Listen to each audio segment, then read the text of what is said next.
This is Ecuador's most famous novel, Huasipungo.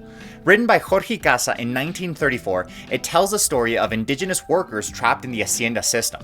The title comes from Quechua, Huasi meaning house and Punku meaning door, referring to the small plot of land tied to a worker's home. It's the land right outside the door of their hut.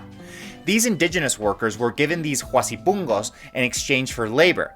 The problem is that these arrangements often came with unfair costs, creating debts that were directly tied to their home and their ability to survive. If they lost their Huasipungo, they lost everything: their shelter, their food, their livelihood, which made it nearly impossible to leave.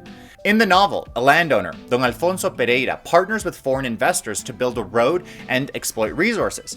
To do that, indigenous workers are forced into brutal labor in exchange for their Huasipungo. The novel centers on Andres Chiliquinga, who watches his community suffer abuse, displacement, and even the death of his wife until they finally revolt. The rebellion comes, but it's crushed. The novel shocked Ecuador. Hacienda owners hated it, the left embraced it, and it became the country's most internationally known book to date. But today, it's become even more controversial because the novel is about indigenous suffering, but Jorge Casa is a non-indigenous author.